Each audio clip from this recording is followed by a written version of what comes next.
ముగ్గురు అంటరాని వాళ్ళు గుళ్ళల్లోకి, వీధుల్లోకి, పళ్ళుల్లోకి ఎక్కడికి రానిచ్చేవాళ్ళు కాదు. అటువంటి అంటరాని వాళ్ళ కొరకు మహాత్మా గాంధీ గారు, జవహర్లాల్ నెహ్రూ, అంబేద్కర్ల గారి కృషి ఫలితంగా వాళ్ళకి దాదాపు 75 సంవత్సరాలు రిజర్వేషన్లు ఇవ్వడం జరిగింది. మరి సుప్రీంకోర్టు అనేది ఒక నేషనల్ కోర్టు, ఒక జాతీయ కోర్టు. రాజ్యాంగ స్ఫూర్తిని కోల్పోయింది ఆగస్టు 1వ తారీఖున. రాజ్యాంగ స్ఫూర్తి లేదు దాంట్లో. ఆ జడ్జిమెంట్లో 500 పేజీల జడ్జిమెంట్లో రాజ్యాంగ స్ఫూర్తి, భారతదేశ రాజ్యాంగ స్ఫూర్తి లేదు. అసలు సుప్రీంకోర్టు ఏంటి? సుప్రీంకోర్టు 2 అంశాలు ప్రస్తావించింది. ఒకటి క్రీమీ లేయర్, రెండవది వర్గీకరణ. చాలా మంచి విషయాల గురించి స్పందించింది సుప్రీంకోర్టు. సుప్రీంకోర్టులో 34 మంది జడ్జీలు ఉన్నారు. ఈ 34 మంది కూడా అంతా సంపన్న వర్గాల నుంచి వచ్చిన వాళ్ళే. ఒక్కరికి కూడా ఆకలి తెలియదు, పేదరికం తెలియదు. మరి కనీసం ఎస్సీ కాలనీ ఎట్టుంటుందో కూడా తెలియదు. జడ్జీలు పిల్లకాయలే జడ్జీలు అవుతున్నారు.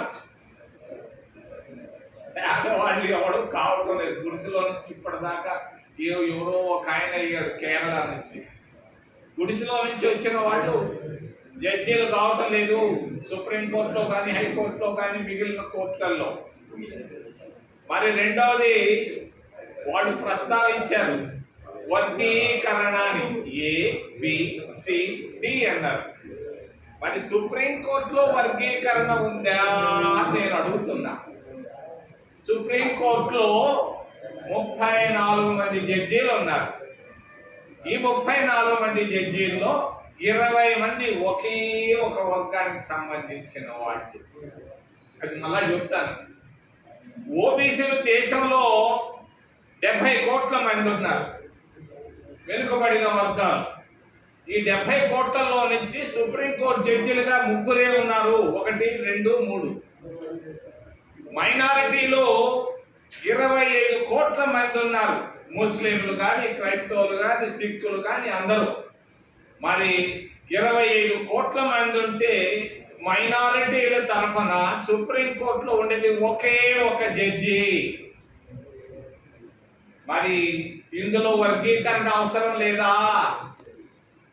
నేషనల్ కోర్టులో ఈ ఎస్సీల్లో వర్గీకరణ తీసుకొచ్చినటువంటి సుప్రీంకోర్టు అందులో వర్గీకరణ అవసరం లేదా? 34 మందిలో క్షమించాలి, కులాన్ని వేలెత్తి చూపిస్తుంది దానికి. 34 మంది సుప్రీంకోర్టు జడ్జిల్లో 20 మంది బ్రాహ్మణులు ఉన్నారు. ఇక్కడ వర్గీకరణ పడలేదా తమ్ముళ్ళు, అన్నలు? ఓ నాయనా, ఓ సుప్రీంకోర్టు, ఇక్కడ వర్గీకరణ లేకుండా మీరు అక్కడ పేదవాళ్ళలో వర్గీకరణ తీసుకురావడంలో మీ పవిత్రత ఏంటి? దీంట్లో రాజ్యాంగ స్ఫూర్తి లేదు. ఇది తప్పు జడ్జిమెంటు. దీనికి వెనకాల భారతీయ జనతా పార్టీ ఉంది. మన ఈ సంవత్సరం ఫిబ్రవరిలో మోడీ గారు హైదరాబాద్కు వచ్చారు.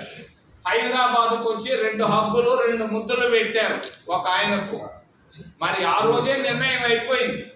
తుషార్ మెహతా అని ఒక ఆయన పెట్టించారు. మరి భారత ప్రభుత్వం తరఫున ఆయన ఒక అఫిడవిట్ ఇచ్చాడు వర్గీకరణ చేయమని. అంటే భారతీయ జనతా పార్టీ వర్గీకరణకు ఏకీభవించింది కోర్టుతో. ఆయన ఇచ్చినటువంటి ఆర్గ్యుమెంట్ల ప్రకారంగా తుషార్ మెహతా అనే ఆయన గుజరాత్, మోడీ కూడా గుజరాత్. మరి మోడీ గారి సూచనలతో భారత ప్రభుత్వం తరఫున సొలిసిటర్ జనరల్ గా తుషార్ మెహతా ఆయన ఇచ్చినటువంటి ఆర్గ్యుమెంట్లను 7 సభ్యులు ఉన్నటువంటి ధర్మాసనం ముద్ర వేసింది. భారతీయ జనతా పార్టీ దళితులను విభజించి పాలించాలనే ఆలోచనతో ఉంది. Ambedkar United you stand, divided you fall. ఇది అంబేద్కర్ స్ఫూర్తి. రాజ్యాంగ స్ఫూర్తికి ఇది విరుద్ధం వచ్చినటువంటి జడ్జిమెంటు. నేను చెప్తున్నాను, కలకత్తాలో ఒక అమ్మాయి విషయంలో మీరు తీసుకున్నటువంటి స్ఫూర్తిని నేను హృదయపూర్వకంగా అభినందిస్తున్నా. కోర్టుని, త్రిసభ్య దాని బెంచ్ని, మరి 7గురితో కూడినటువంటి సభ్యులు కూడా సుయోమోటోగా తీసుకొని వెంటనే మీరు ఇచ్చినటువంటి తీర్పుని ఉపసంహరించమని నేను డిమాండ్ చేస్తున్నాను భారతదేశ 140 కోట్ల మంది ప్రజల తరఫున. ఎందుకు? భారతదేశ అఖండత దెబ్బతింటుంది. ఇది పండోరాస్ బాక్స్. దీనికి జోలి పోవడం. మహాత్మా గాంధీ మహా తెలివిగలవాడు.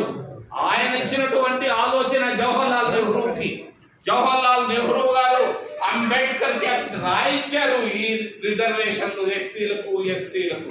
కాంగ్రెస్ పార్టీ 27% ఓబీసీలకు రిజర్వేషన్లు యూపీఏ ప్రభుత్వంలో సోనియా గాంధీ గారి ఆలోచనతో ఇవ్వడం జరిగింది. ఈ రిజర్వేషన్ ఆపాలన్న కుట్ర భారతీయ జనతా పార్టీ RSS లో ఉంది.